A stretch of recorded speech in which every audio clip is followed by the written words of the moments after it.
Assalamualaikum warahmatullahi wabarakatuh. Salam guru penggerak, bergerak, tergerak, dan menggerakkan. Perkenalkan, nama saya Marti Sugiartati, calon guru penggerak angkatan 11, asal sekolah SD Negeri 115 Palembang.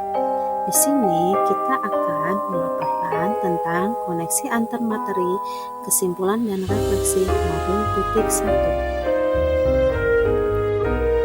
Apa yang Anda percaya tentang murid dan pembelajaran di kelas sebelum Anda mempelajari modul 1.1? Yang saya percaya sebelum mempelajari modul 1.1 bahwa menurut saya murid adalah anak yang sedang berguru, belajar, bersekolah untuk menimba ilmu dan mendapatkan pendidikan di suatu lembaga pendidikan agar dapat berkembang sesuai dengan harapan bangsa.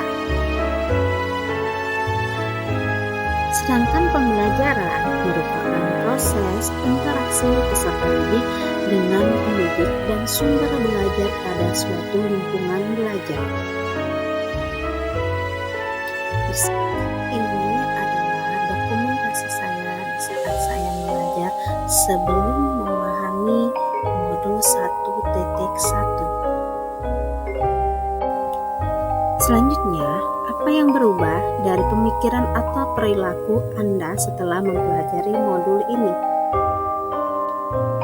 Setelah mempelajari modul 1.1, banyak perubahan dan pemikiran yang saya dapatkan dan saya pahami. Berdasarkan pemikiran filosofi Ki Hajar Dewantara, pendidikan itu berpihak pada murid yang memiliki tujuan yaitu menuntun segala kodrat yang ada pada anak-anak agar mereka dapat mencapai keselamatan dan kebahagiaan yang setinggi-tingginya, baik sebagai manusia maupun sebagai anggota masyarakat. Pendidikan juga bertujuan untuk menuntun, memfasilitasi atau membantu anak untuk menebalkan garis samar-samar agar dapat memperbaiki lakunya untuk menjadi manusia seutuhnya. Dalam proses menuntun, anak diberi kebebasan, namun guru sebagai tuntunan agar anak tidak kehilangan arah. Dengan begitu, anak bukanlah sebuah kertas kosong yang bisa digambar dan ditulis sesuai keinginan orang dewasa. Anak memiliki minat dan bakat serta keunikan sendiri. Anak juga harus menemukan kemerdekaannya dalam belajar. Tugas seorang pendidik menurut Ki Hajar Dewantara hanyalah menuntun siswa dengan tujuan pendidikan yaitu menuntut segala kodrat yang ada pada anak agar mereka dapat mencapai keselamatan dan kebahagiaan yang setinggi-tingginya, baik sebagai manusia maupun sebagai anggota masyarakat. Oleh karena itu, pendidik hanya dapat menuntun, tumbuh, atau hidup kekuatan kodrat yang ada pada anak agar dapat memperbaiki lakunya, atau bukan dasarnya. Semua anak memiliki keistimewaan masing-masing. Proses pembelajaran yang dapat mengakomodir kebutuhan belajar murid akan menciptakan pembelajaran yang lebih bermakna. Dengan perubahan zaman membuat saya sadar bahwa murid kita sekarang adalah generasi Z yang hidup di tengah-tengah kecanggihan teknologi. Selain itu juga saya menyadari bahwa saya bukanlah satu-satunya sumber belajar bagi mereka. Banyak sumber belajar lain yang bisa dimanfaatkan sesuai dengan minat dan bakat murid.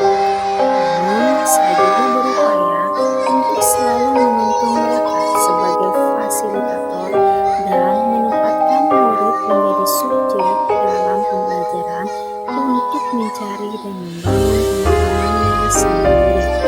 Saya tidak boleh hanya berfokus pada kemampuan kognitif saja, tapi juga harus dapat mendampingi murid mengembangkan kemampuan sosial emosionalnya dan sosial budaya.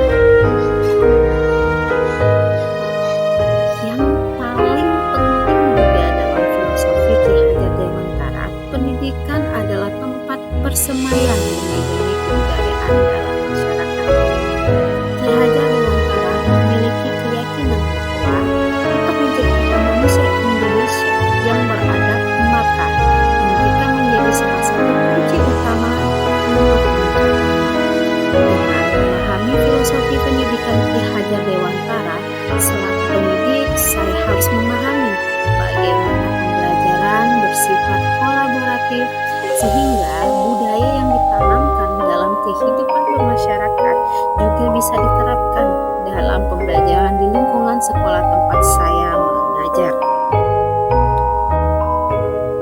Dengan demikian, saya mulai merencanakan pembelajaran sesuai kebutuhan murid atau berpusat pada murid dan membantu murid menjadi manusia yang merdeka dan memiliki kebebasan. Saya harus memahami apa sebenarnya yang dibutuhkan murid. Setiap murid tidaklah sama, mereka lahir sebagai individu yang unik atau istimewa, memiliki perbedaan satu dengan yang lainnya. Mereka berhak mendapat tuntunan yang tepat sehingga murid dapat mencapai keselamatan dan kebahagiaan. Apa yang dapat segera Anda terapkan lebih baik agar kelas Anda mencerminkan pemikiran Ki Hajar Dewantara? Yang dapat saya terangkan agar kelas saya mencerminkan pemikiran Ki Hajar Dewantara adalah dengan menyadari bahwa masing-masing murid adalah individu yang unik dan istimewa. Mereka memiliki potensi, bakat, minat, dan karakter yang berbeda. Dalam filosofinya, Ki Hajar Dewantara mengingatkan dan menyadarkan pendidik bahwa pendidikan anak sejatinya menuntut anak mencapai kekuatan kodratnya sesuai dengan alam dan zamannya. Saya harus memahami keadaan anak berdasarkan lingkungan mereka, cara belajarnya, dan tentunya menyesuaikan dengan zaman sekarang. Saya harus mampu mengenali keunikan tersebut sebelum melaksanakan proses pembelajaran di kelas. Menurut Ki Hajar Dewantara, budi pekerti atau watak ataupun karakter merupakan perpaduan antara gerak pikiran, perasaan, dan kehendak atau kemauan sehingga menimbulkan tenaga.